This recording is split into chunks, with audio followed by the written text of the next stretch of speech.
Welcome to the class, everybody. Oh, my goodness. This is going to be a very interesting class for all of you. And I'm hoping that I'll be able to answer any questions that you might have regarding material, regarding help. I want you to take a look at the course before the semester. The idea here is to familiarize yourself with where things are at and how to, if you have to change things, if you have to, if you're not sure where things are at, please take a look at it.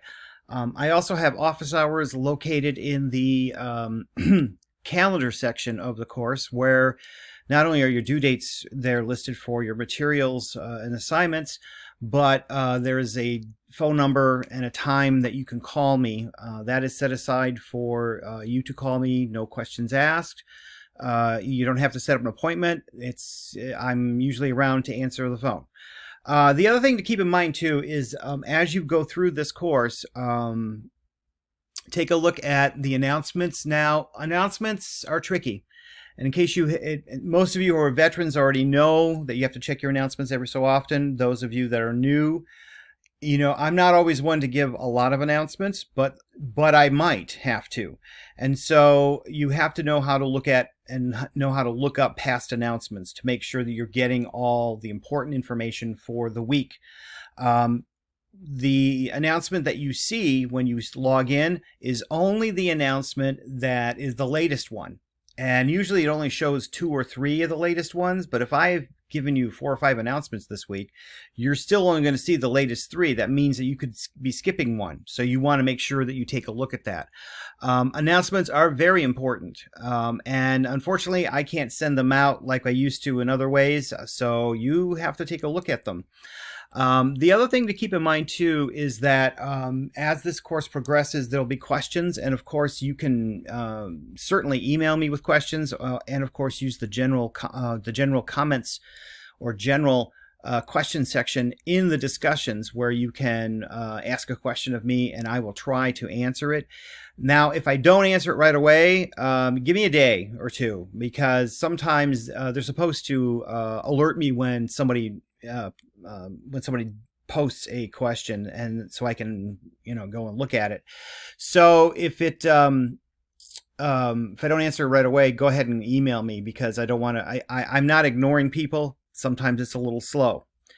The other thing to keep in mind, is I've been doing this for like 7 years, and this is like the third or some classes are like in their third or fourth incarnation. So I've been through several of them, and I can anticipate what's coming up. And a lot of times in these courses, especially when it requires a thesis statement or something like that, on those assignments in particular, I tend to be very picky, because it's an assignment that you must get and get right to at least a certain degree, so that you can do other assignments. Because it's in a way, it's almost like math. If you don't know if you can get the first part of it, the rest will follow. And I think most of you understand that. Also, we'll be talking about sources, what are important, what sources we don't use, no matter where you can access them. A lot of people, will say, well, I got the source from the Shapiro Library. That's great, but if it's not a reliable source, it doesn't do you any good. So depending on the course that we're talking about, we'll be talking about what sources are acceptable and what are not acceptable. Generally speaking, you can honestly say that anything that has the term encyclopedia or pedia after it, it would be considered generally not a good source. So we will, we can go on from there if we need to. As for myself, I have working on my third master's. I have 2, one in history, one in political science. I'm also a subject matter expert.